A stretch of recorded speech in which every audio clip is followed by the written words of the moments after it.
بسم الله ربنا تقبل منا انك انت السميع العليم صلوات على محمد وعلى محمد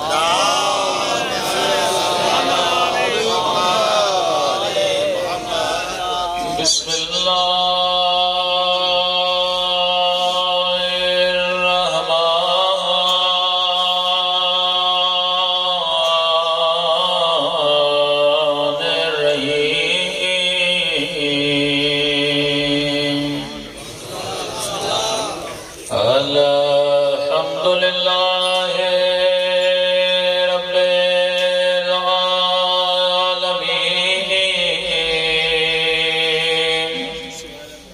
الحمد لله كما هو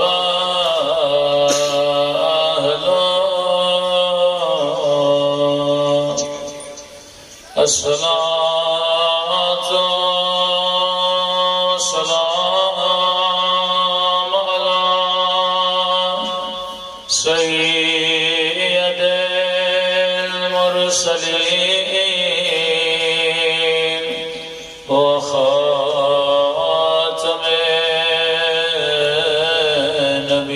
النبيين أبي القاسم محمد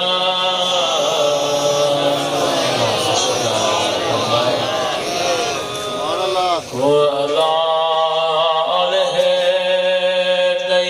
الطيبين الطاهرين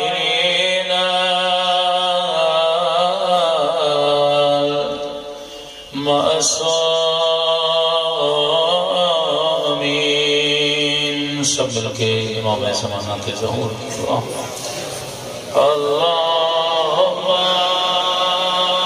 کل ولیک حجت بن الحسن صلواتک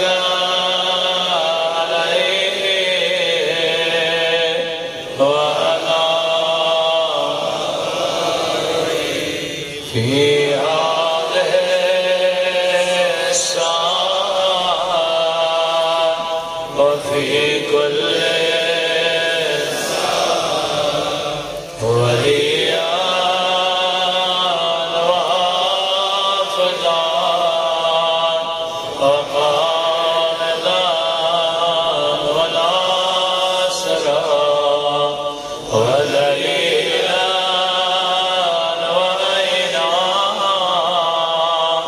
حتى تسكنه أرضك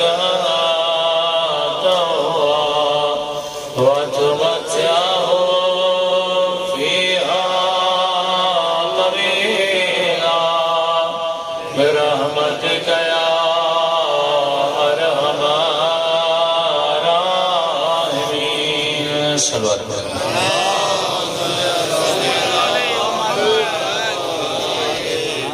بسم الله الرحمن الرحيم رب اشرح لي صدري ويسر لي امري واحلل عقدة من لساني يفقهوا قولي اما بعد فقد قال سبحانه وتعالى قل لا اسالكم عليه اجرا الا المودة في القربى صلوات على محمد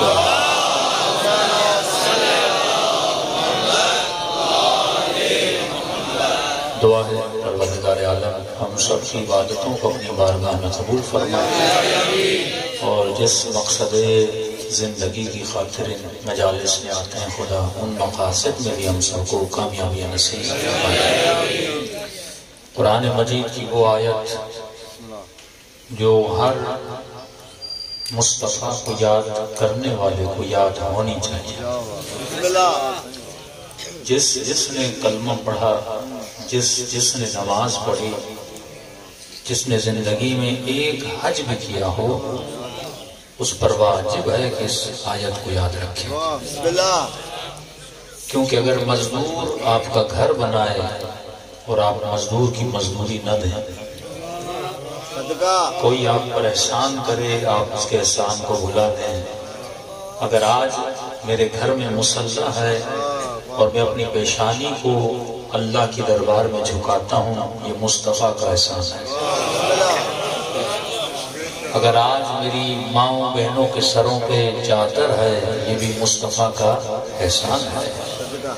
اگر آج بڑے اور چھوٹے کی تمیز ہے تو یہ بھی رسول کا احسان ہے۔ اگر آج میرے سامنے دو پانی لائے جائیں، یہ تشخیص کر پانا کہ یہ نجس ہے، یہ پاک ہے، یہ تمیز مجھے کس نے سکھائی؟ مصطفیٰ نے سکھائی۔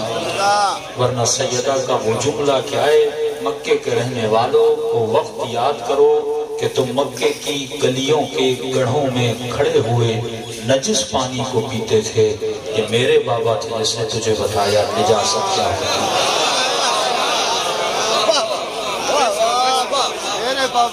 اگر مصطفیٰ کو نکال دیا جائے انسان میں کچھ رہ نہیں جاتا۔ انسان اگر آج انسان ہے اور اس میں انسانیت ہے، یہ رحمت للعالمین نبی کا احسان تھا جس نے رشتوں کی تمیز بتائی کہ تاریخ عرب پڑھیے، بڑی گندی تاریخ ہے عرب جاہلی کی، جب آپ پڑھیں گے تو آپ حیران رہ جائیں گے۔ مختلف قسم کے گناہ، تقریباً 17 قسم کے زنا عرب میں رائج تھے، عجیب عجیب طرح کے گناہ ان میں رائج تھے۔ اپنی سوتیلی ماؤں سے نکاح کرنا عرب میں جائز تھا۔ باپ کی 2 بیویاں ہیں، ایک باپ مر گیا، سوتیلی ماں سے نکاح کیا کرتے تھے۔ یہ کس نے بتایا کہ حلال رشتہ کیا ہوتا ہے، حرام رشتہ کیا ہوتا ہے؟ یہ نبی کا احسان ہے۔ آج تو نکاح کر کے حلال رشتہ بناتا ہے، یہ نکاح تجھے کس نے سکھایا؟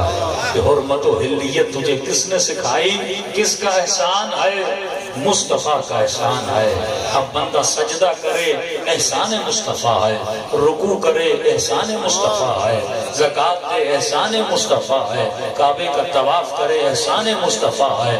آج تو بندے کی بندگی میں آ رہا ہے، یہ کس کا احسان ہے؟ مصطفیٰ کا احسان ہے۔ تو اپنی جمی کو اللہ کی دربار میں جھکا رہا ہے، یہ مصطفیٰ کا احسان ہے۔ اور عقل بشر یہ کہتی ہے مزدور کے پسینے کے خشک ہونے سے پہلے اس کی مزدوری کو ادا کیا جائے۔ جس نبی نے خون بہایا، جس نبی نے محنت کی تجھے انسان بنانے کے لیے، اے حبیب خدا میں آپ کی اجرت دینے کی قابلیت رکھتا تو نہیں ہوں، اب آپ بھی بتائیے میں آپ کو دوں تو کیا دوں؟ تو آواز آئی اے حبیب کہہ دے کہ تجھے کچھ نہیں چاہیے محنتوں کے بدلے میں، بس ایک چیز مانگتا ہوں کہ میری آل سے مودت کرتے ہوئے اگر بندہ سجدہ کرے پر مودت اہل بیت نہ ہو تو سجدے منہ پہ مارے۔ اگر بندہ حج کرے پر مودت اہل بیت نہ ہو، یہ حج منہ پہ مارے جاتے ہیں۔ آپ نے سنا ہوگا نا مفتیوں سے، یزید بھی نماز پڑھتا تھا، شمر بھی نماز پڑھتا تھا۔ آپ نے کہا کس نے کہا نماز نہیں پڑھتا تھا؟ نماز کون سی قبول ہے؟ جس میں مودت ہو، دشمنی والی نماز قبول نہیں ہوتی۔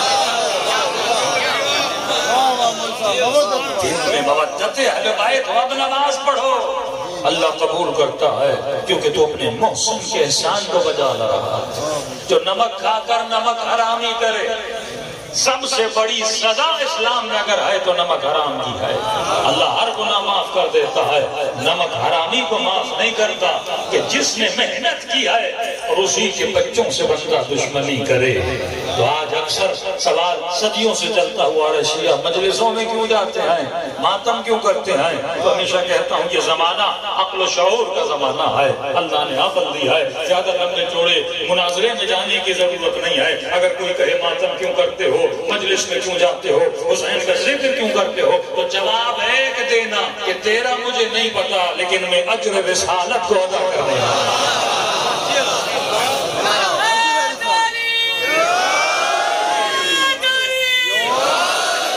یہ اجر رسالت، یہ مودت اہل بیت ہے۔ جب نماز رسول کا ذکر کرتے ہیں اور پیغام دیتے ہیں حبیب خدا، جس طرح نماز روزہ و حج واجب ہے، اسی طرح خدا نے آپ کی آل کی مودت بھی واجب کی ہے۔ میں سارے واجبات کو ادا کر رہا ہوں، ورنہ کون ہے جو اتنا پیسہ کسی اور پر خرچ کرے، اس قوم کے دل میں مودت ہے، تبھی اپنا سب کچھ آل رسول کو لٹا دیتی ہے۔ تیرے بچے دنیا میں لٹاتے ہیں، لیکن اس فرش پہ ہم یہ آ کر بتاتے ہیں کہ ہمارے دلوں میں کیا ہے، مودت اہل بیت ہے۔ تو عزیزو، یہ زمانہ جس میں آپ رہ رہے ہو، 21ویں صدی، ایک بزرگ کہنے لگا مولانا مجھے موبائل چلانا نہیں آتا، لیکن 5 سال کا بچہ ہے آج کل موبائل چلا جاتا ہے۔ میں نے کہا جیسے جیسے وقت گزرے گا، روایات میں بھی ہے کہ وقت کے ساتھ ساتھ انسانیت کا شعور بھی بڑھے گا، انسانیت کی عقل بھی بڑھے گی۔ آج کے بچے کو آپ 40 سال کے پہلے سے بچے سے کمپیر نہیں کر سکتے، اور یہ خوشی کا عالم ہے۔ فرمایا کیوں؟ کیونکہ جیسے جیسے شعور بڑھے گا، عقل بڑھے گی، ویسے ویسے حق عیاں ہوتا جائے گا۔ شیعہ نہ میڈیا سے ڈرا نہ شعور سے ڈرا، ڈرتے تو وہ ہیں نا، پابندیاں تو وہ لگاتے ہیں نا، FIR تو وہ کاٹتے ہیں نا۔ ہم نے کبھی ایسے کام کیوں نہیں کیے؟ کیونکہ ہمیں شعور سے ڈر نہیں۔ ہم کہتے ہیں آپ بھی آؤ اپنی مجلسیں کرو، ہمیں کوئی خوف نہیں ہے۔ خوف کسے ہوتا ہے؟ خوف اسے ہوتا ہے جسے اپنی شکست کا ڈر ہو، جسے اپنی ہار کا ڈر ہو۔ فرمایا ہے شیعہ کبھی بھی عقل و شعور سے ڈرنا نہیں، کیونکہ جیسے جیسے شعور بشر بڑھے گا، ویسے ویسے لوگوں کے ذہنوں میں اہل بیت کی شان اور عیاں ہوتی جائے گی۔ میں اکثر ایک مثال دیا کرتا ہوں، یہ قرآن کی آیت بھی ہے، اللہ نے باطل کو مثال دی ہے جھاگ کے ساتھ۔ باطل کیا ہے؟ جھاگ۔ حق کیا ہے؟ پانی۔ فرمایا کمزور عقیدے والے لوگ جھاگ کو دیکھ کر اپنے ایمان کو گوا دیتے ہیں، جھاگ کو دیکھ کر۔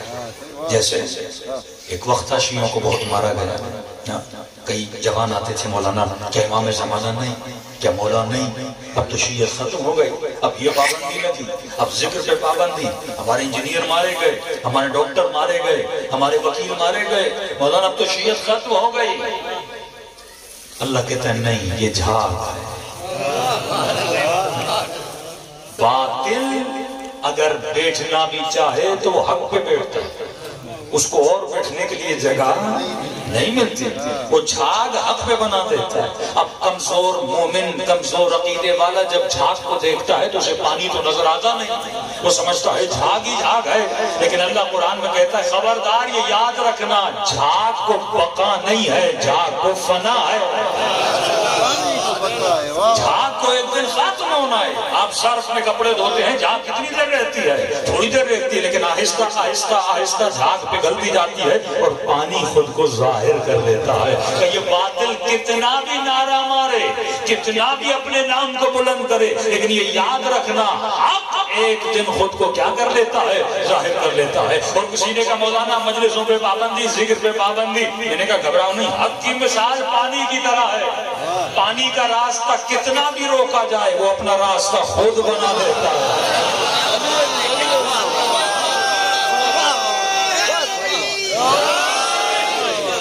تمہارے سامنے موجود ہے۔ کیا ذکر پہ کم پابندیاں لگی؟ کیا جلوسوں پہ کم پابندیاں لگی؟ 35 سال تک عراق میں صدام رہا، لیکن آج کہاں ہے صدام؟ آج پورے عراق میں حسین حسین ہو رہا ہے کہ نہیں ہو رہا؟ کتنی دیر جھاگ بیٹھے گی؟ 30 سال 35 سال؟ کتنے سال یہ حکومتیں کریں گے؟ 10 سال 100 سال 200 سال؟ لیکن ایک دن آئے گا کہ حق کیا ہو جاتا ہے؟ ظاہر ہو جاتا ہے۔ اللہ کہتا ہے ایک پلاننگ وہ ہے جو میرا دشمن کرتا ہے، ایک پلان وہ ہے جو میں خدا کرتا ہوں، ایک مکر وہ ہے جو وہ کرتے ہیں، اور واللہ خیر الماکرین، اور میں سب سے بہترین پلاننگ کرنے والا تمہارا رب ہوں۔ ایک پلان یزید نے بنایا، ایک پلان خدا نے بنایا۔ یزید نے کیا پلان بنایا کہ حسین کو کسی صحرا میں لاؤں گا، کسی جنگل میں لاؤں گا اور اسی جنگل میں حسین کو قتل کر دوں گا اور جنگل کو مقتل حسین بنا دوں گا۔ دنیا کو کیا پتا کوئی حسین آیا تھا، دنیا کو کیا پتا کوئی زینب آئی تھی۔ تو اسی جنگل میں کوفے اور کربلا کا فاصلہ آپ نے طے کیا، گاڑی سے 1 گھنٹے کا فاصلہ ہے، لیکن وہاں پہ امام حسین کو مقید کیا تاکہ ایک ایسی جگہ جہاں پہ کوئی بستی نہیں، جہاں پہ کوئی آبادی نہیں، ایک صحرا والی زمین تھی جہاں پہ امام حسین کو اس نے قیدی بنایا۔ یزید نے یہ سوچا تھا میں حسین کے مقتل کو جنگل بنا دوں گا تاکہ دنیا کو یاد نہ رہے کوئی حسین آیا تھا۔ اللہ نے کہا یزید یہ تیری پلاننگ ہے، تو جنگل کو حسین کا مقتل بنا رہا ہے، میں بھی خدا نہیں اسی جنگل کو مومن کی جنت نہ بنا دوں۔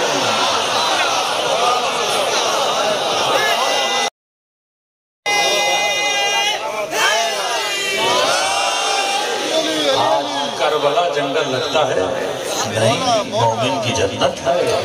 پوری دنیا کربلا کی طرف جا رہی ہے، بندہ پورا سال پونجی کمائی جمع کرتا ہے، خدایا بس حسین کی قبر کی زیادت نصیب فرما دے۔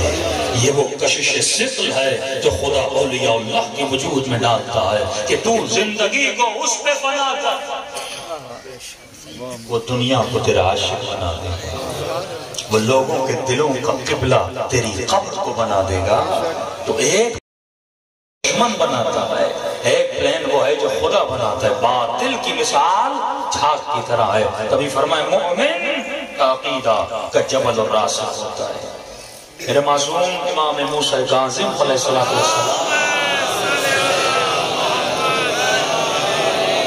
مولا کی مناسبت کے دن بھی ہیں تو ایک تو فرمان میرے مولا کے بھی ہو جائیں۔ مولا فرماتے ہیں مومن کا ایمان عاریہ کرائے والا نہیں ہوتا، ادھار والا نہیں ہوتا۔ کرائے سمجھتے ہیں نا، گاڑی کرائے پہ لیتے ہو، لگتا ایسے اپنی ہے، چلائی پھر آخر میں مالک کو واپس دیتی ہے۔ مجلس کرواتے ہو نا، ٹینٹ کرائے پہ لیتے ہو، برتن کرائے پہ لیتے ہو، اب کہیں یہ احساس نہ ہو کہ یہ میرے ہیں، تھوڑی دیر فائدہ لیا اور پھر کیا کر دیا، واپس کر دیا۔ کہ مومن کا ایمان کرائے والا نہیں ہوتا، کہ جب حسین کی مجلس میں آئے تو مومن عزادار والا رنگ، اور جیسے مجلس سے باہر آئے کسی محفل میں، کسی شادی میں، کہاں گیا ایمان؟ کہیں کہ وہ تو کرائے پہ لیا تھا نا 1 گھنٹے کے لیے، 10 دن والا عزادار، 2 مہینے والا عزادار، کہ یہ صرف محرم کے مہینوں میں اپنے ایمان کو کرائے پہ لیتا ہے۔ کہتے ہیں مولا 2 مہینے ہیں، ایمان کرائے پہ دیجیے، 2 مہینے کے لیے یہ عزادار بن جاتا ہے، عزاداری کا ٹینٹ لگا لیتا ہے، عزاداری کا لبادہ پہن لیتا ہے۔ لیکن جیسے 2 مہینے گئے، دسمبر کا مہینہ آیا، شادیوں کا مہینہ آیا، رنگینیوں کا مہینہ آیا، ارے وہی مومن ہے، ہاں مولانا وہی مومن ہے۔ میرے امام موسیٰ کاظم فرماتے ہیں یہ کرائے والا مومن علی والا حقیقی مومن ہوتا ہے، اس کا ایمان اس کا اپنا ہوتا ہے، یہ کرائے پہ نہیں لیتا۔ موسم کوئی بھی ہو، دن کوئی بھی ہو، رات ہو دن ہو، مومن ہمیشہ مومن رہتا ہے۔ وہ میدان جنگ میں بھی ہو تو مومن ہے۔ دیکھیں علی بن ابی طالب کا ایمان کرائے والا نہیں تھا، تبھی ٹوٹی ہوئی تلوار سے بھی نبی کا دفاع کرتے رہے، لیکن کچھ کا ایمان تھا کرائے والا، وہ آتا ہے اور چلا جاتا ہے، لیکن جس کے پاس ہمیشہ ایمان رہتا ہے وہ ثابت قدم رہتا ہے۔ اب وہ کون سے کام تھے جو ہمارے امام موسیٰ کاظم نے کیے جو آج ہر مومن کو کرنے چاہیے؟ ایک تو ایمان کو مضبوط کریں، فرمایا ایمان کے اگر 10 ٹکڑے کیے جائیں نا تو 9 ٹکڑے ایمان کے خدمت خلق میں، ایک حصہ عبادت خدا ہے، مطلب نماز، روزہ، حج، زکوٰۃ، زیارت، یہ ساری چیزیں ایک حصہ ہے۔ 9 حصے ہیں لوگوں کی خدمت کرنا۔ جتنی محبت تو اللہ کے بندوں سے کرے گا خدا بھی تجھ سے اتنی محبت کرے گا۔ وہ کریم ہے تو کریم بن کے دکھا، وہ سخی ہے تو سخی بن کے دکھا۔ کوئی کہتا ہے مولانا کہ ہم علی جیسے بن سکتے ہیں، تو خدا جیسا بھی تو کوئی نہیں بن سکتا نا. آپ کیا بولتے ہو اہل بیت مظہر صفت خدا، تو تو مظہر صفات علی ابن ابی طالب بن سکتا ہے. بولو میرے مولا سخی تھے، میں بھی کیا ہوں یا اللہ، میں بھی کیا ہوں سخی بنوں. مولا کا مشہور لقب مولا مشکل کشا. مشکل کشا مطلب مشکل بند دروازہ، ایک ایسی گرہ جو کھل نہیں رہی. علی کشا اس بند دروازے کو کھول دیتے ہیں. وہ تو کعبے کی دیوار کو بھی در بنا دیں. من یتوکل علی اللہ فہو حسبہ، اللہ پہ توکل کرتا ہے تو اللہ کہتا ہے میں وہاں سے راستہ بناتا ہوں جہاں سے تو نے سوچا بھی نہیں ہے، جہاں سے تمہارا فکر وہاں خیال بھی نہیں جاتا. اللہ کہتا ہے میں وہاں سے راستہ بنا دیتا ہوں. تو وہ مشکل کشا ہے. تو تو بھی چلتے پھرتے صرف یا علی مدد نہ کہو نا، خود بھی مددگار بنو نا. علی سے اتنی توقع کہ اٹھتے پھرتے بندہ کہے یا علی مدد یا علی مدد، ہو گئے مولا علی مدد. اور دن بھر یا علی مدد اور مولا علی مدد کہنے والوں کے در پہ اگر کوئی چلا جائے بھائی قرضی بن گیا ہوں 10,000 تو دے، کہ نہیں مدد تو علی کرتے ہیں میں نہیں کرتا. یہ کیسا کردار ہے؟ جب تک تو مظہر صفت علی نہیں بنے گا سلمان نہیں بنے گا. اہل بیت کی شان اتنی بلند کیوں ہے؟ وہ بھی تو اللہ کے بندے ہیں نا. انبیاء کا مقام اتنا کیوں ہے؟ اولیاء کا مقام اتنا کیوں ہے؟ قلندر کی قبر پہ کیوں جاتا ہے؟ وہ بھی تو آپ کی طرح اللہ کے بندے ہیں نا. عبدی اطعنی اجعلک مثلی، اے میرے بندے جب تو میری صفات کا مظہر بنتا ہے نظر میں نہیں آتا، لوگ تجھے دیکھ کر میرے کرم کو محسوس کرتے ہیں. تیری سخاوت کو دیکھ کر میری سخاوت کا احساس ہوتا ہے. تو صرف القاب امیر المومنین نہ پڑھا کرو کہ یہ کہو کہ میرے مولا خیبر شکن تھے، خندق و خیبر کے قلعہ فتح کرنے والے علی ابن ابی طالب، اور مجھ سے ایک دیگچی اٹھائی نہ جائے. اور یہ کہوں کہ میرے مولا نے خیبر کا دروازہ اٹھایا تھا. مولا فرماتے ہیں کتنا بزدل آدمی ہے، مجھ سے اپنی آنکھ اٹھائی نہ جائے. آنکھوں کی پلکوں پہ کنٹرول رکھو. خیبر کے دروازے اکھاڑنے والے کی تعریفیں کرو اور رات کے اندھیرے میں یہ جسم نماز کے لیے مجھ سے اٹھ نہ پائے.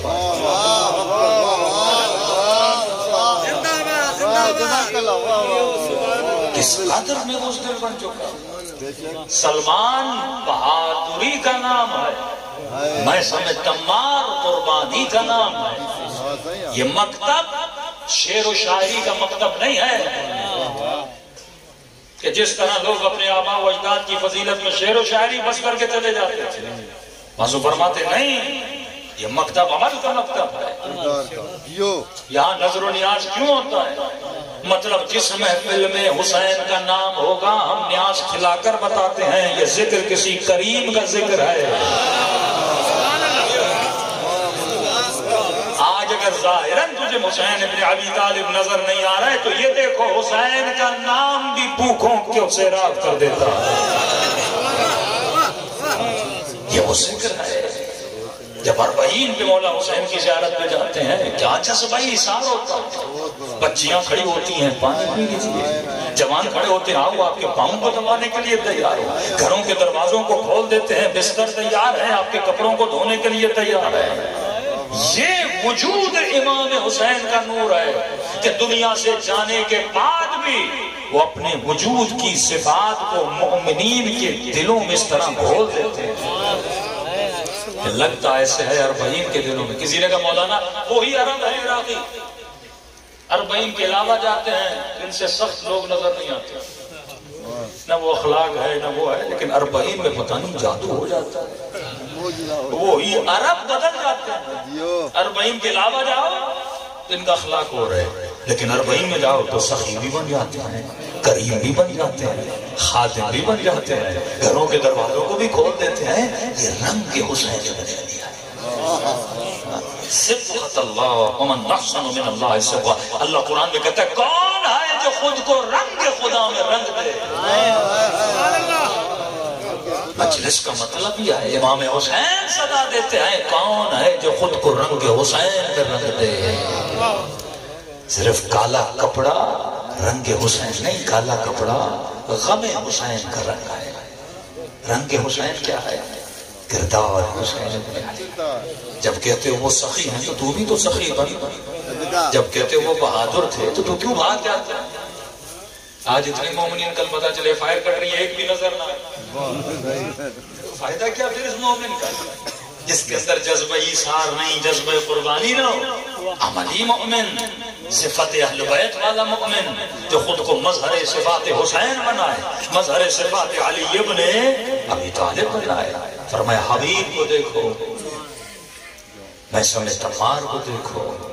ذرا سوچیے وہب قلبی نہ شیعہ ہے یا مسلمان. چند دنوں میں شیعہ بنا اور جنت کے اندر چلا گیا. اور وہ لوگ کتنے سال نبی کے ساتھ رہے؟ چند دن حسین کے ساتھ رہا، جنتی بن گیا. تو یہ ہے کہ انسان کو پتا ہو مجھے کس کی صفت کا کیا بننا ہے، مظہر بننا ہے. اب اگر مومن کہے کہ علی مشکل کشا ہے تو مجھے بھی مومنوں کی مشکل کشائی کرنی چاہیے. مولا اس سے راضی ہوتے. 9 حصے ایمان کی خدمت خلق. 3 کام امام موسیٰ کاظم علیہ السلام نے کیے.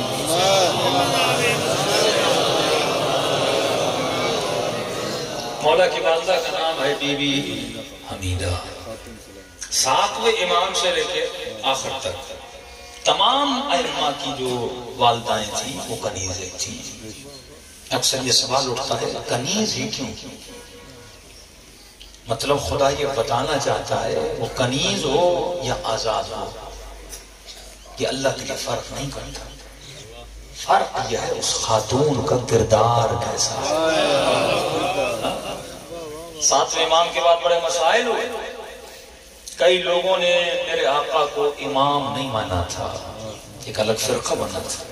مولا کے بھائی تھے اسے امام مانا. صرف اس عصبیت کی وجہ سے، اس تعصب کی وجہ سے علیاذ باللہ کہ یہ کنیز کا بیٹا ہے تو کہا کہ ہم اسے امام نہیں مانیں گے.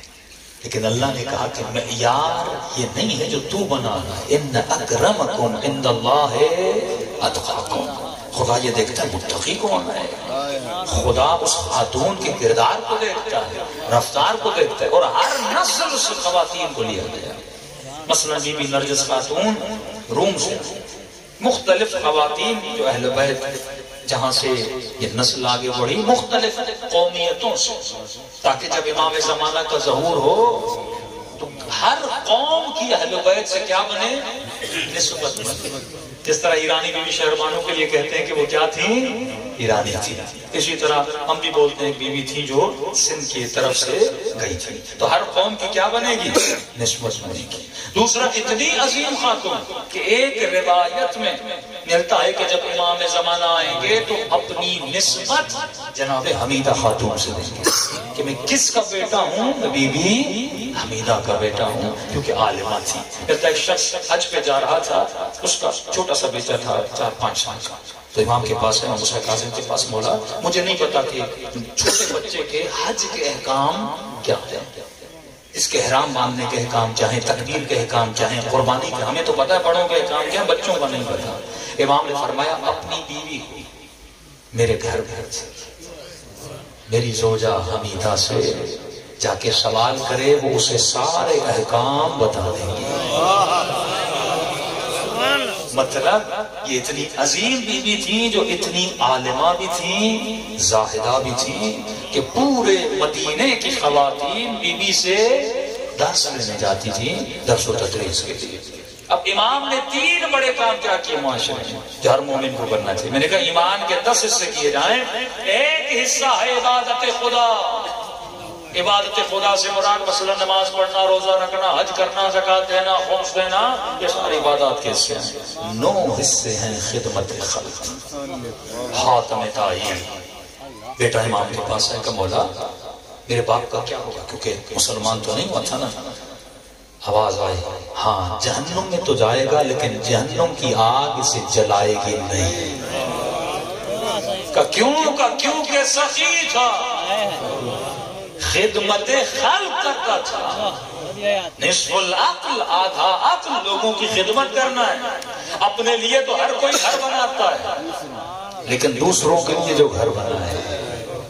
میرے مولا حسین سے پوچھا گیا نا مولا کون سی لذتیں حیوانی ہیں اور کون سی لذتیں انسانی ہیں؟ مجھے کیسے پتا چلے کہ ابھی تک میں لذت آئے حیوانی میں مبتلا ہوں یا لذت آئے انسانی مبتلا ہوں؟ مثلا بچے حیوان کے بھی ہیں، بچے میرے بھی ہیں. وہ شہوت ہو، وہ کھانا ہو، وہ پینا ہو، وہ گھومنا ہو، پھرنا ہو، یہ ساری لذت حیوان میں بھی ہیں. کہ مولا وہ کون سی لذت آئے جس کے ملنے سے پتا چلے کہ یہ لذت روحانی اور لذت انسانی ہے؟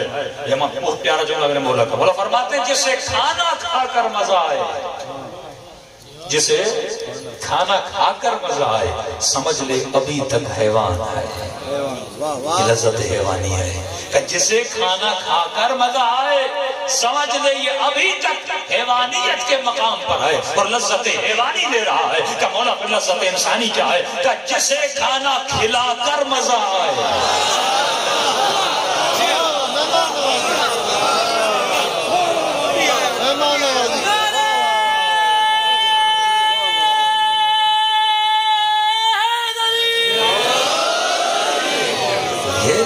لذت انسانی ہے.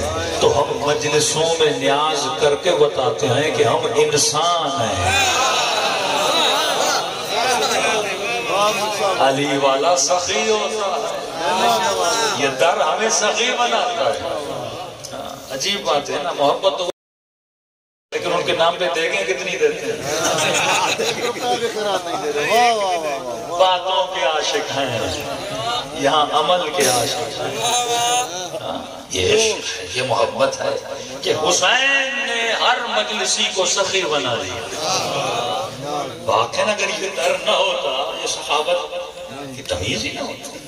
پھر امام فرماتے ہیں، میں ہمیشہ کہتا ہوں سخی بندہ علی کو بھی اچھا لگتا ہے، بیوی کو بھی اچھا لگتا ہے. اور کنجوس آدمی نہ علی کو اچھا لگتا ہے نہ بیوی کو اچھا لگتا ہے. یہ وہ صفات ہے. واللہ اگر صفات اہل بیت میں ڈھل جاؤ گھر والے بھی پیار کریں گے، باہر والے بھی پیار کریں گے. یہ صفات آدمی میں نہ ہو، گھر میں بھی رسوا، اللہ کی دربار میں بھی رسوا. مولا فرماتے ہیں کچھ باتوں پہ ملائکہ ہنستے ہیں، کچھ باتوں پہ ملائکہ ہنستے ہیں. کیسے؟ کہ ملائکہ اس کنجوس پہ ہنس رہے ہیں. کہ مولا کس پہ؟ کہا جو دنیا میں امیر ہے، اکاؤنٹ میں پیسے بہت ہیں، مالدار ہے. فرمایا جس کے پاس دنیا میں مال ہے پر اپنی کنجوسی کی وجہ سے فقیرانہ زندگی گزار رہا ہے. مطلب پیسہ ہے خرچ نہیں کر رہا، جیب سے نکالنا نہیں ہے اس نے. فرمایا ملائکہ اس پہ ہنستے ہیں جو امیر ہے لیکن دنیا میں فقیروں والی زندگی گزارتا ہے. کہ مولا ہنسیں گے تب ہنسیں گے جب قیامت میں آئے گا خدا حساب پھر امیروں والا لے گا. زندگی فقیروں والی گزاری، حساب کون سا دینا پڑے گا؟ امیروں والا دینا پڑے گا. خبردار علی والا کبھی کنجوس نہیں ہوتا. آپ کے امام خطیب بغدادی علیہ سنت کے بہت بڑے خطیب ہیں. وہ فرماتے ہیں کہ اس سرزمین عرب نے موسیٰ کاظم جیسا سخی نہیں دیکھا. سب سے زیادہ بخشش کرنے والے امام. اپنے باپ بھی تھے، وجوہات بھی، خمس بھی، اتنا پیسہ مولا کے پاس آتا تھا. پر میں کبھی کوئی فقیر ان کے در سے خالی ہاتھ نہیں جاتا تھا. مومنین کی فصلیں تباہ ہو جاتی تھی، امام کے پاس آتے تھے، مولا فصل میں نقصان ہو گیا. مولا کہتے تھے کتنا؟ اگر فصل ہوتی کتنی آمدنی ہوتی؟ مثلا کہتے مولا 1 لاکھ آمدنی ہوتی، کہتے امام 1.5 لاکھ دے دیتے تھے.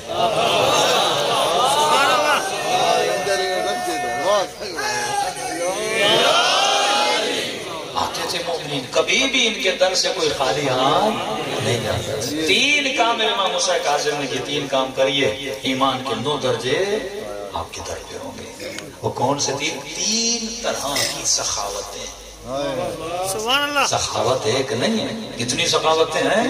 3 طرح کی سخاوتیں. کا مولا کون سا؟ فرمایا امام موسیٰ کاظم ایک تو سخی تھے مال میں، مال کی سخاوت، جیب میں پیسے ہیں، پیسے کی سخاوت.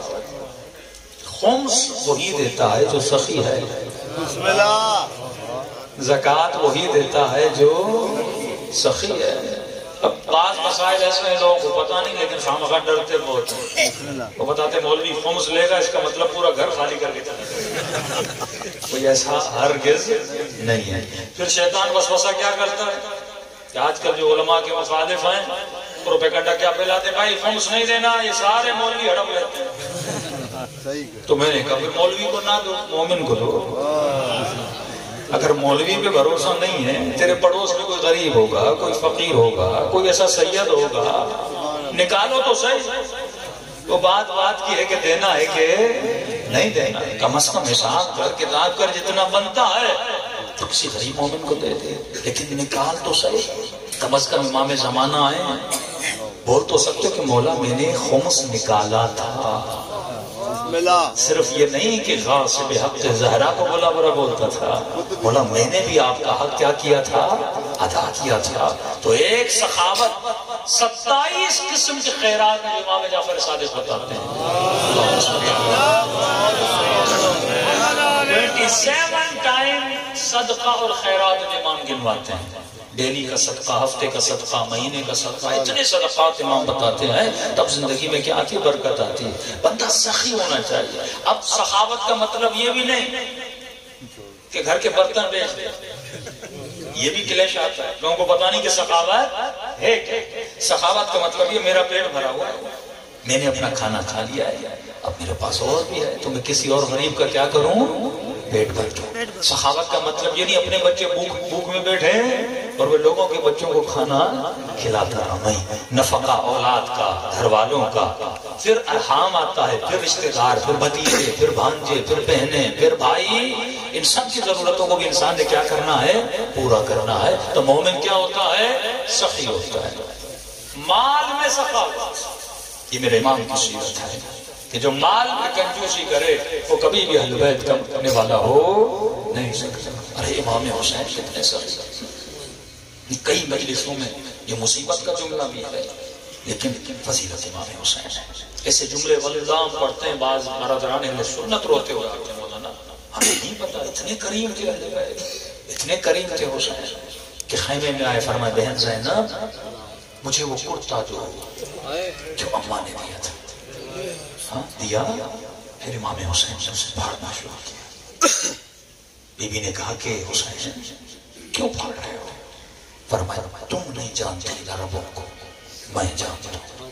میری شہادت کے بعد میری بدن سے ہر چیز روک لی جائے. ٹھیک ہے حسین، کم از کم بدن پہ کپڑا تو حیا کا مالک ہے، عفت کا مالک ہے. اس کے فوراً بعد کہا کہ بہن زینب وہ پیلے رنگ کا کرتا لاؤ. بی بی پریشان. حسین ایک کرتا پہنا، پرانا کرتا پہنا، اسے پھاڑا. اب دوسرا کرتا کیوں منگوا رہے جبکہ پتا ہے کہ ہر لباس بدن سے لوٹا جائے گا. میرے ماں باپ کی جان میرے آقا پہ فدا. سنہری سونے سے یہ جملے لکھے جائے نا میرے مولا کے. بتاؤ اپنے بچوں کو کس سخی کے ماننے والے ہیں. ایک ہے سخی، ایک ہے کریم. یہ سخی بھی ہیں، کریم بھی، دونوں میں بڑا فرق ہے. کریم وہ ہوتا ہے کہ آپ کے ساتھ کوئی برا بھی کرے نا آپ اس کے ساتھ اچھا کریں. یہ کریم کی صفت ہے، وہ کریم تھی. فرمایا حسین پھٹا ہوا کرتا پہنا، پھر یہ پیلے رنگ کا نیا کرتا کیوں پہن گئے ہوئے؟ فرمایا بہن زینب میں نہیں چاہتا جو کرتا لوٹنے آئے وہ خالی ہاتھ جائے. پھاڑ دیا نا، پھٹا ہوا کرتا تو اگلے کے کام کا نہیں ہے نا. پتا ہے کہ لوگ لوٹنے آئیں گے، کم از کم کچھ لے کر جائے. ایسے قریب کہیں دیکھے ہیں، ایسے امام کہیں دیکھے ہیں. یہ سخاوت حسین ابن علی. فرمایا علی کا جانے والا ایک تو سخی ہوتا ہے مال میں، دوسرا سخی ہوتا ہے علم میں. ضروری نہیں کہ آپ کے پاس پیسہ ہو آپ سخی کہلائیں. نہیں میرے پاس مال نہیں لیکن کوئی ہنر آتا ہے، علم آتا ہے.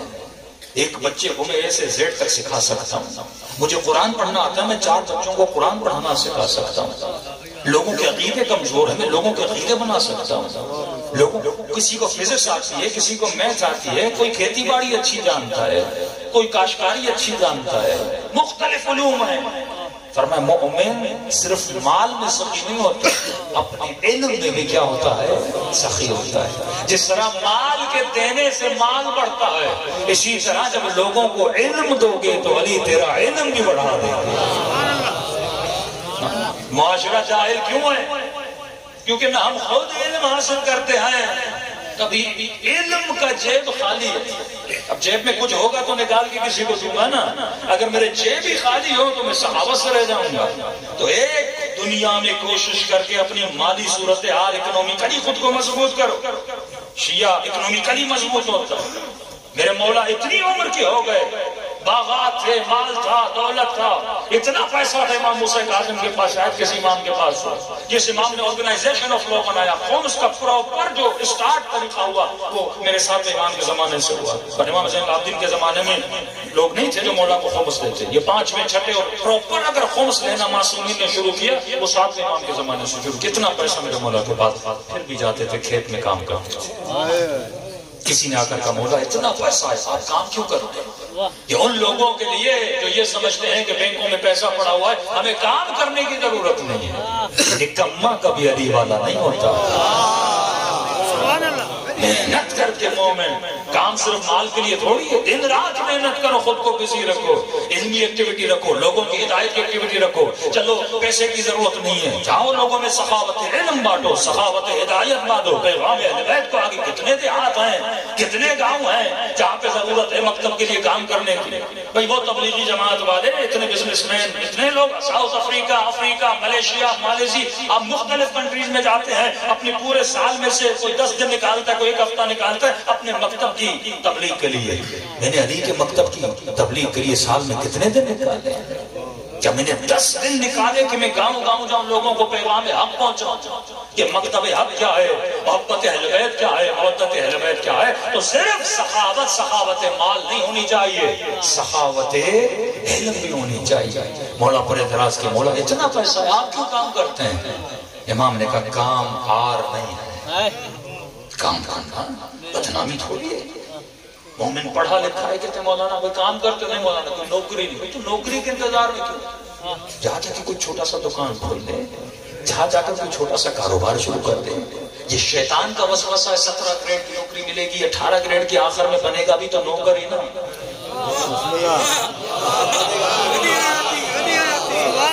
تو نوکر بننے کے لیے انتظار کر، اپنا آقا بن، اپنی دکان کھول، اپنا باس بن، اپنا کاروبار بنا، پھر دیکھ مولا برکت کیسے دیتے ہیں. ہم جانتے ہیں ایسے مومنین کو جنہوں نے ریڑھی سے کام شروع کیا تھا، آج کروڑوں میں کھیل رہے ہیں، کیونکہ وہ کسی اور پر بھروسہ نہیں کر رہے تھے، وہ اللہ کے بھروسے پہ انہوں نے اپنے کام کو شروع کر دیا. جتنے دن تو بے روزگار رہے گا اتنے دن شیطان تیرے ساتھ رہے گا. 20,000 سے شروع کر، 30,000 سے شروع کر، 40,000. کام میں آر نہیں ہے، کام میں ننگ نہیں ہے، کام عزت ہے. امام کو کہا مولا آپ کی کام کر رہے ہیں؟ امام نے کہا اس زمین پر انبیاء نے کام کیا، کام عیب تھوڑی ہے. بکریاں چرائی ہیں، کھیتی باڑی کی، کون سا کام ہے جو انبیاء نے نہیں کیا؟ تجارت کی ہے. صرف کام کر، اور جب کام کرے گا اللہ رزق دے گا، اور جب رزق دے گا اس میں کیا کر؟ سخاوت کر. کیوں کسی کا نوکر بننے کی تلاش ہے؟ اپنا کام بنا، 4 مومنین کو رزق دے، 4 مومنین کو نوکری دے. تو پہلی سخاوت مال کی سخاوت، دوسری سخاوت علم کی سخاوت، تیسری سخاوت جس کا سب سے زیادہ سبب ہے، فرماتے ہیں لوگوں کے بگڑے ہوئے عقیدوں کو بنانا. یہ اہم ترین سخاوت ہے. کچ فکری، عقیدے کا بگاڑ، شبہات کا پیدا ہونا، ان شبہات کو دور کرنا، یہ بھی کام تھا امام مسلم کاظم کا، امام جعفر طاہر صادق علیہ السلام.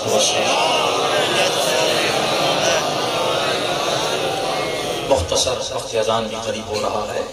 کئی لوگ شبہ بناتے تھے، ملتا ایک شخص شہر میں آیا، بڑے اس کے مرید بن گئے. ایک تو کچے ایمان والے ہم لوگ بہت ہوتے ہیں. سندھ میں آپ کو پیر بھی بہت ملیں گے، مرشد بھی بہت ملیں گے. فلاں پیر فلاں مرشد. آج بھی آ رہے تھے مرشد کی ریلی جا رہے ہیں. وہ کیا ہے؟ جھوٹے جھوٹے قصے، جھوٹی جھوٹی کہانیاں. کیا علی کے معجزے تجھے انسپائر نہیں کرتے تو ان کے پیچھے لگ جاتا ہے؟ تیرا مرشد بھی علی ہو، تیرا پیر بھی علی ہو. کسی ایرے غیرے کے دروازے پہ نہ جائے. تمہاری طرح انسان ہے، اگر متقی ہے، پرہیزگار ہے، اس کا ادب کرو، احترام کرو، بات ختم ہے. یہ بیعت کرنا، لوگوں کے ہاتھوں پر کسی کو مرشد بنانا، پیر بنانا، یہ شیطانی کام ہے. ہم نے صرف بیعت کی ہے تو علی ابن ابی طالب سے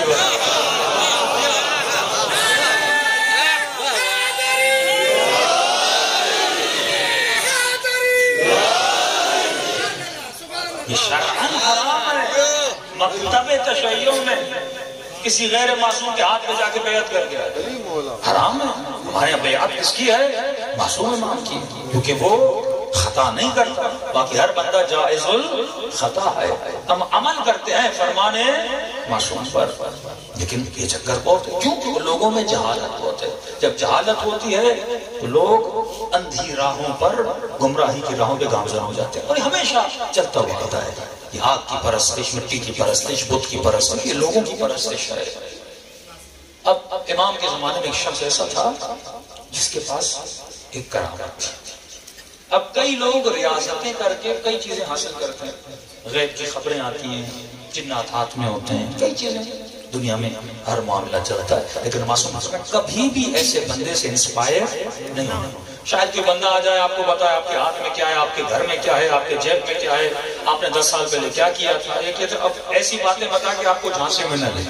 کوئی بھی ایسی باتیں کرے نا، اسے پہلے یہ پوچھو کلمہ پڑھتے ہو، نبی کو مانتے ہو، علی کو مانتے ہو، مولا حسن کو مانتے ہو. کہ جب ان سب کو مانو گے پھر تیری باتوں کو مانوں گا، ورنہ کچھ بھی نہیں مانوں گا. یہ چیزیں جو تو بتا رہا ہے مجھے شیطان بھی بتا سکتا ہے. تو کیا تو شیطان کا مرید بن جائے گا؟ کیا تو شیطان کا مرشد بنا دے گا شیطان کو؟ وہ جن ہے نا، اسے سب کچھ پتا ہے. تو ان چیزوں سے انسپائر قطعاً نہیں ہونا. سامری نے کیا کیا تھا؟ ضعیف العقیدہ لوگوں کو حضرت ہارون کی امامت سے کیا کر دیا؟ ہٹا دیا. ایک بچڑا بنا دیا، اس میں دھول ڈال دی اور بچڑے نے بولنا شروع کیا. لوگوں نے کہا یہ تو بڑے رحمت والا ہے. نبی بتا کر جا رہے ہیں، لیکن نبی کی بات عقیدہ اگر کمزور ہو جائے. امام کی آیا اور اس نے لوگوں کو بتاتا تھا میرے ہاتھ میں کیا ہے. کوئی بھی جاتا بتاؤ میرے ہاتھ میں کیا ہے، آپ کے ہاتھ میں ہے. امام جا رہے تھے، راستے میں سے ایک درخت تھا، درخت پر ایک چڑیا کا گھونسلہ تھا. امام نے وہاں سے ایک انڈا لیا، انڈا لے کے اس کے سامنے گئے. اب ہجوم تھا، لوگ آ رہے ہیں، بڑا مرشد آ گیا ہے مدینے میں، سارے لوگ جمع ہو گئے، سب جا رہے ہیں. ہاں بھائی بتاؤ میرے ہاتھ میں کیا ہے، یہ ہے وہ میرے ہاتھ میں کیا ہے. امام جعفر صادق آگے پڑھے.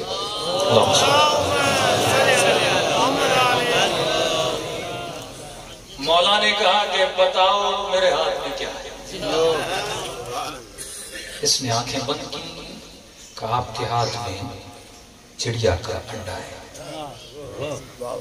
امام نے کہا بہت خوب، لیکن یہ بتا تجھے کیسے پتا چلا؟ کہ میرے پاس علم ہے، پاور ہے، طاقت ہے.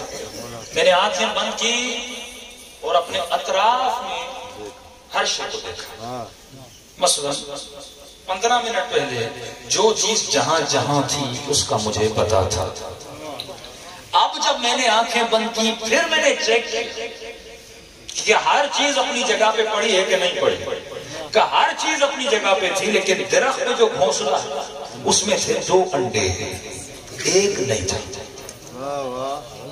کہ مجھے یہ نہیں پتا آپ کے ہاتھ میں کیا ہے، کیونکہ میں نے بڑی کوشش کی پتہ لگانے کی کہ ہاتھ میں کیا ہے، وہ نظر نہیں آ رہا تھا. پھر میں نے دوسری ٹیکنیک کی کہ میں دیکھوں ہر چیز اپنی جگہ ہے کہ نہیں. اور جب ہر چیز کو میں نے چیک کیا تو ایک چیز کم تھی، وہ تھا انڈا. تو میں نے اندازہ لگایا آپ کے ہاتھ میں انڈا ہے. اچھا، امام نے کہا تجھے کیسے پتا چلتا ہے، یہ طاقت تمہیں کہاں سے حاصل کی؟ اس نے کہا میں نے بڑی ریاضت کی ہے. کیا ریاضت کی ہے؟ کہا کہ میرے استاد نے مجھے بتایا کہ جو بھی نفس کہے اسے نہ کہو،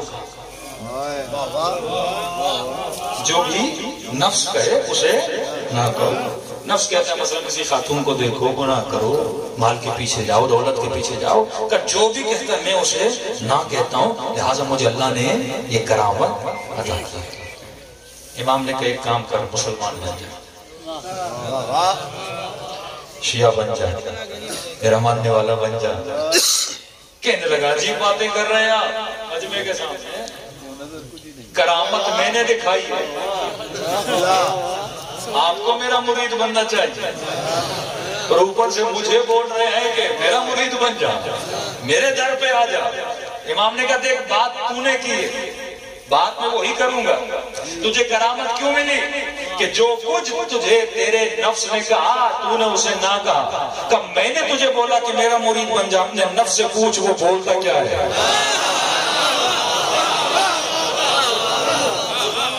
رجوع کر اپنے نفس کی طرف۔ اس نے ایک مرتبہ رجوع کیا کہ نفس بول رہا ہے مرید نہیں بننا، کہ اصول تو تیرا ہی تھا نا، جو نہ کہے وہ تو کرے۔ اپنے اصولوں کو خود کیوں توڑ رہا ہے؟ اس نے کہا آپ کی بات سچ ہے، میں مسلمان بن جاتا ہوں، آپ کے در پہ آ جاتا ہوں، مولا کا نوکر بن گیا۔ کئی دنوں کے بعد امام کے در پہ آیا، اداسی کے عالم میں۔ امام نے کہا کیا ہوا؟ خوش ہونا چاہیے، تو مکتب اہل بیت میں آیا ہے۔ کہنے کہ مولا خوشی تو ہے لیکن ایک مسئلہ ہے۔ کہ وہ کیسے؟ کہ پہلے جو بھی آتا تھا پوچھتا تھا میرے ہاتھ میں کیا، میں بتاتا تھا، اب کچھ پتہ نہیں لگتا۔ جب سے مسلمان ہوا ہوں کرامت ہی چلی گئی۔ بولا یہ ماجرا ہے کیا؟ اسلام میں آنے کے بعد تو اور چیزیں ملیں لیکن یہ کرامت جو رہی صحیح تھی وہ بھی چلی گئی۔ امام نے فرمایا کیوں؟ کیونکہ جب تو کافر تھا تو نے اتنی ریاضتیں کی، اتنی محنتیں کی، تو اللہ کریم ہے، وہ محنت کا صلہ ضرور دیتا ہے۔ اب مرنے کے بعد کیونکہ تو کافر تھا تجھے جہنم میں جانا تھا، اللہ صلہ وہاں تو دے نہیں سکتا، تو اس نے سارا صلہ تجھے دنیا میں دے دیا۔ کل تو یہ نہ بولے کہ میں نے اتنی محنت کی تھی مجھے کیا ملا، اللہ بولے گا میں نے تجھے یہ کرامت دی تھی کہ اب تو مسلمان بن چکا ہے، اب جتنی نعمتیں ہیں تجھے یہاں نہیں اللہ وہاں عطا کرے گا۔ مومن کے لیے جنت بنی ہے، تو عاشق جنت ہے۔ سکون کہاں ملتا ہے؟ جنت میں ملتا ہے۔ سب سے بڑی نعمت اگر خدا کسی بندے کو دے سکتا ہے وہ نعمت سکون ہے۔ مال نہیں، دولت نہیں، اولاد نہیں، بیوی نہیں۔ ہاں مال سکون دیتا ہے ٹیمپریری، بیوی سکون دیتی ہے ٹیمپریری، اولاد سکون دیتا ہے ٹیمپریری، ابدی سکون جنت میں ملے گا۔ اچھا سوچئے کہ ہم جنت کی خواہش کیوں کرتے ہیں؟ کسی نے کہا کہ مولانا جنت میں حور ہے، غلما ہے، تبھی جنت کی خواہشیں کر رہے ہیں۔ میں نے کہا نہیں، یہ حوریں تو مالدار دنیا میں بھی جمع کر سکتا ہے۔ یہ شہد کی نہریں، دودھ کی نہریں، دنیا دار مالدار آدمی یہاں بھی سوئمنگ پول بنا دے کسی خوبصورت جزیرے میں۔ جنت میں اللہ نے سکون رکھا ہے۔ ارب پتی آدمی ہو نا بوڑھا ہوتا ہے نا اپنے جسم سے تنگ آ جاتا ہے، یہاں سکون نہیں ہے۔ مال شفا دیتا ہے؟ نہیں۔ اولاد شفا دے گی؟ نہیں۔ پھر سیاستدان بیمار کیوں ہوتے ہیں؟ پھر آج کیوں زرداری کو سکون نہیں ہے؟ آج کیوں عمران خان کو سکون نہیں ہے؟ آج کیوں مشرف کو سکون نہیں ہے؟ مال ہے، دولت ہے، حکومت ہے، پاور ہے، لیکن سکون کیوں؟ کیونکہ جسم میں کسی کو سکون ملنا ہی نہیں ہے۔ بیماری، موت، پریشانی، ہاسپٹل، ایک پاؤں گھر میں، آخر وقت سیدھا قبر میں چلا جاتا ہے۔ اصل سکون کہاں ہے؟ جنت میں ہے۔ اب مومن کی جنت ہے کربلا۔ کربلا میں حوریں ہیں کیا؟ کربلا میں غلمان ہیں کیا؟ کیوں کربلا کو جنت بولا جاتا ہے؟ کیوں کربلا میں کیا ہے؟ سکون ہے۔ اتنا سفر کر کے بندہ، نیلوں کا سفر کر کے، لیکن جیسے نگاہ حسین کے روزے میں اللہ جانتا ہے کیا سکون ملتا ہے۔ جیسے صحیح مولا ہوئے حرم میں بیٹھو تو سکون، نکلنے کو دل نہیں کرتا۔ تو تصور کرو جس کی زری میں اتنا سکون ہے، جس جنت میں حسین سکون ہے۔ لیکن وقت کم ہے، تفصیل میں نکلتا جا رہا ہوں۔ آخری کلو آپ کو دوں، کبھی زندگی رہے تو اس کی تفصیل میں آؤں گا۔ جنت میں سکون کیوں ہے، یہ سوال ہے۔ حسین سے مجھے سکون کیوں مل رہا ہے، مولا علی سے مجھے سکون کیوں مل رہا ہے؟ ایک وہ ہے جو کروڑوں خرچ کر کے کہتا ہے میں کربلا جاؤں مولا حسین کے روزے میں بیٹھوں، اور ایک وہ ہے جو خود کو بم باندھتا ہے کہ میں حسین کے روزے اڑا دوں۔ کیوں؟ اکبر کو حسین سے سکون مل رہا ہے، شمر کو نہیں مل رہا۔ شمر سینے مولا پہ سوار ہے، اسے حسین کا مجھے سکون نہیں دے رہا۔ بے عاشق حسین خاک کربلا ملتی ہے نا، مومن روتا ہے، اور وہ سینے حسین پہ سوار ہے۔ کیوں علی کا نام سن کے مجھے سکون ملتا ہے، اور اس مبغض کو علی کا نام سن کے سکون نہیں ملتا، اس کا اندر جلتا ہے۔ راز سکون کیا ہے؟ جس سے محبت ہوتی ہے نا، اس سے سکون ملتا ہے۔ سکون کا راز عشق، جس سے بھی عشق ہوتا ہے۔ بعض لوگوں کو پیسے کرنے میں سکون ملتا ہے، کیونکہ پیسے سے کیا ہے؟ عشق ہے۔ شمر کو قتل حسین میں سکون مل رہا ہے کیونکہ وہ مال دیکھ رہا ہے۔ ابن سعد کو قتل حسین میں سکون مل رہا ہے کیونکہ وہ حکومت کا عاشق ہے۔ شکر خدا کرو کہ خدا نے تجھے عاشق حسین بنایا ہے۔ یہ حقیقی سکون خدا نے تجھے عطا کیا ہے۔ ہر سکون کی انتہا میں بے سکونی ہے، لیکن یہ واحد سکون ہے۔ دنیا میں بھی حسین کا وجود، خدا کا وجود، اہل بیت کا وجود سکون دیتا ہے، اور جب روح بدن سے نکلے گی تو قبر کی پہلی رات بھی بندے کو سکون نصیب ہوگا جب شفاعت حسین۔ دلوں کو کربلا لے جائیں، سلام کریں ان مقدس ازواج پر جنہوں نے اپنا سب کچھ بندگی خدا میں لٹا دیا، کیونکہ بندگی میں جو حسین کو سکون ملتا ہے۔ رات کے اندھیرے میں سیدہ زینب اٹھتی ہیں، بیٹھ کے نماز پڑھتی ہیں۔ تو پھر اماں تکلیف آئے، کہاں زندان میں کھانا بہت کم آتا ہے، سارا کھانا بچوں میں تقسیم کرتی ہیں، اب زینب کے بدن میں طاقت نہ رہی، لیکن بیٹھ کر بھی بی بی کو سکون مل رہا ہے۔ کبھی کبھی تو میں کہتا ہوں وائے ہو مجھ پر، ان زخمی بدن کے ساتھ بھی بی بی کو نماز میں سکون ملتا ہے۔ ہمارے پیٹ بھرے ہوتے ہیں، راتوں کو سو جاتے ہیں، لیکن دو سجدوں کی توفیق نہیں ملتی، کیونکہ عشق کی کمی ہے، محبت کی کمی ہے۔ واللہ یہ دعا کرو مولا حسین سے کہ مولا مجھے عاشق خدا بنا، مجھے مظہر صفات علی بنا، مظہر صفات حسین بنا، تب جا کے مومن کو، جوان کو قبر میں سکون ملتا ہے۔ دلوں کو کربلا لے کر چلیں، سلام کریں اپنے آقا کی مظلومیت پہ۔ السلام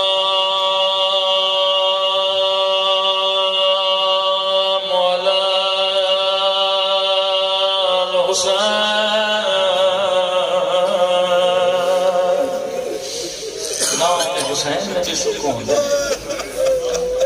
وعلی علی ابن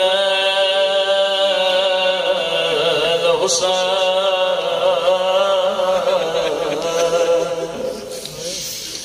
وعلی اولاد الحسین میرا سلام کی لٹی ہوئی چادر پہ،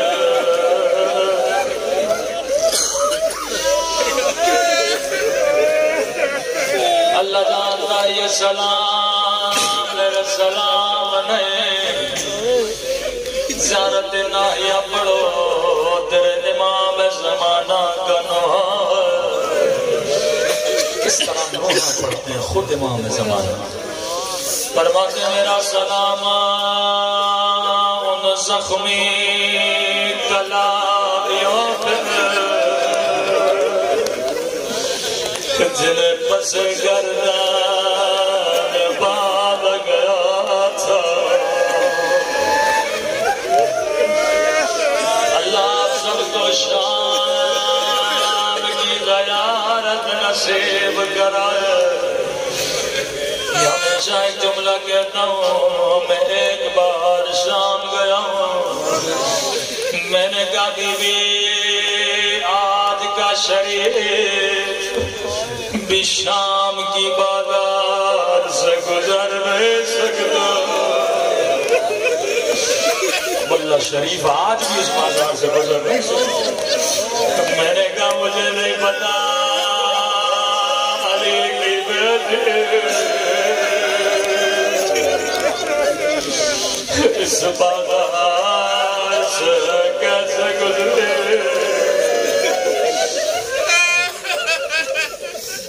میں کہوں گا امام موسیٰ کاظم آپ بڑے خوش نصیب، آپ کی بیٹی بھی بازار سے گزرے تھے، وہ قم کا بازار تھا، مومنوں نے بازار کو سجایا، جب بھی آئے قم کی عورتوں نے بیویوں کا استقبال کیا، سروں پہ پھولوں کی پتیاں برسائے، لیکن ہائے علی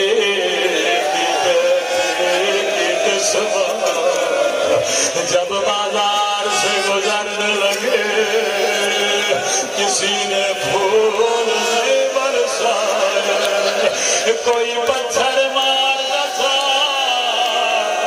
کوئی لینے کی انگلیوں سے کہتے تھے یہ وادی کی بہن رو کر کہتی تھی مارنا ہے مارو، لیکن میرے حسین کا باغی نہ کہو۔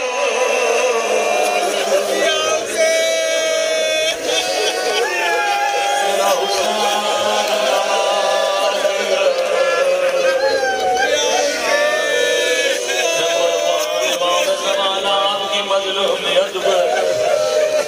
کس جگ کا یہ مومن آپ کو پرسا دیں گے، بڑے مظلوم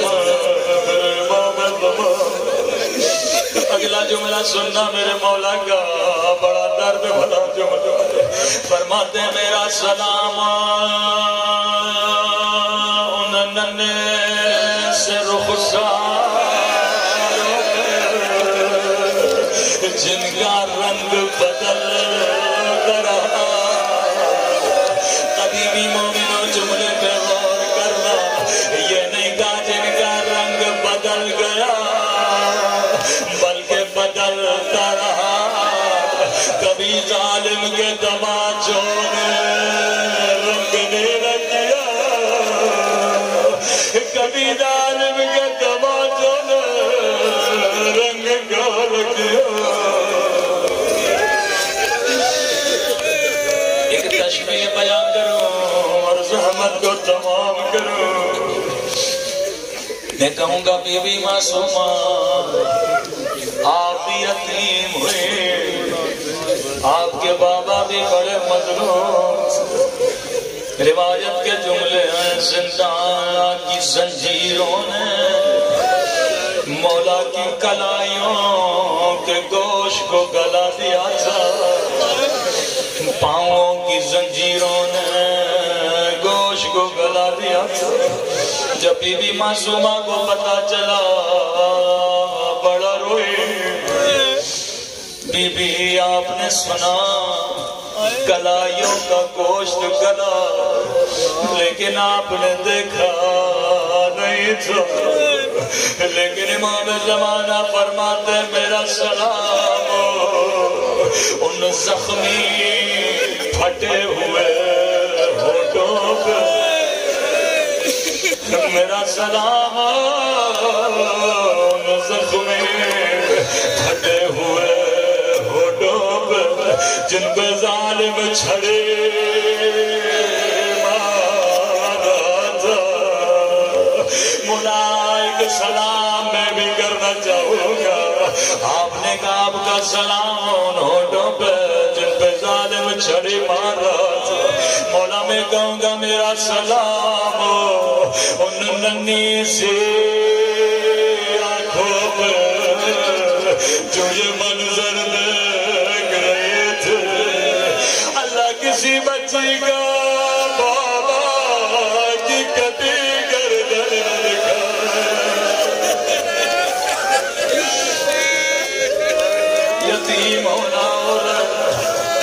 لیکن سکینہ کی طرح یتیم ہونا بڑا مشکل ہے۔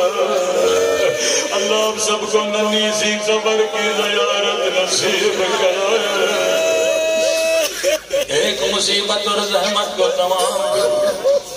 امام زمانہ فرماتے ہیں مومن جب بھی میرے ظہور کی دعا کرو خدا کو اس بی بی کا واسطہ ضرور دیا کرے، کوئی خالیات نہیں جائے گا، ننھی سی بچے جیب تماچے، کان بھی زخمی ہے، ہاتھوں میں رسیاں۔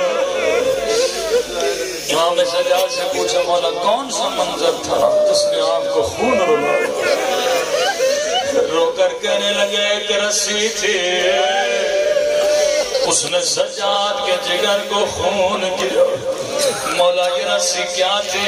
کہنے لگے شرابی کا دربار تھا، ایک رسی تھی 18 گردنیں تھی، کسی کا قد بڑا کسی کا قد چھوٹا۔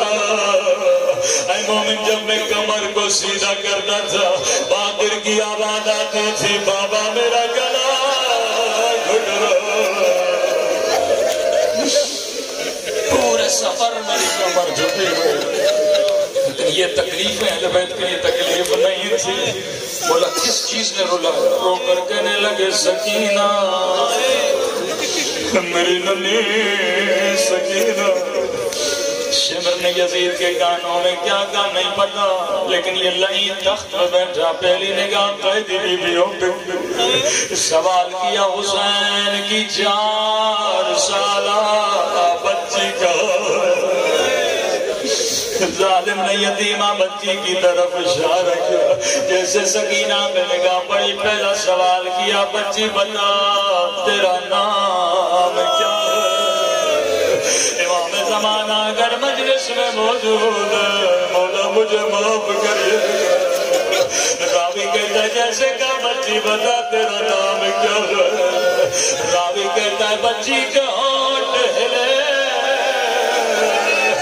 پر آواز نہیں نکلے، دوبارہ کہ مجھے جواب دے تیرا نام کیا ہے؟ کہ ہونٹ ہلے پر آواز نہیں نکلے، تیسری مرتبہ کا مجھے جواب کیوں نہیں دیتے؟ امام زین العابدین کی آواز ملو بچی بتا تو رہی ہے لیکن گردن کی رسی بڑی تنگ ہے، بچی کی آواز کیسے نکلے؟ قربان بندی ہوئی رسی میں قربان ننھی سے گردن میں۔ ملو نے حکم دیا رسی کھولی جائے، دھیمی سی آواز میں کہا میرا نام سکینہ، کہنے لگا بچی تیرے چہرے سے لگتا ہے تو نے کچھ بھی نہیں کھایا۔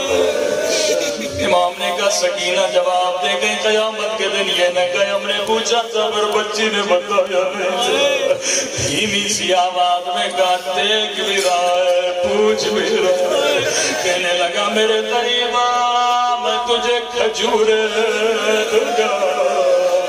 4 سالہ معصومہ بچی ننے قدم اٹھائے، ملو کے قریب گئے شاید مجھے کھجورے دے گا، یا لئی نے حکم دیا تشت بلایا جائے۔ مولا فرماتے ہیں عرب تشت میں کھجور رکھتے تھے، تشت کے اوپر کپڑا تھا، بچی کو کہا یہ لے کھجور۔ اللہ یہ منظر کسی بچی کو نہ دکھائے، بچی نے جیسے کپڑا ہٹایا کیا دیکھا؟ ایک کٹی ہوئی گردن، اللہ کسی بچی کو بابا کا سر نہ دکھائے، رو کر کہنے لگی او میرے غریب بابا، او میرے دین دن کے پیاسے بابا، او بابا شمر نے مجھے دبا سے مارے۔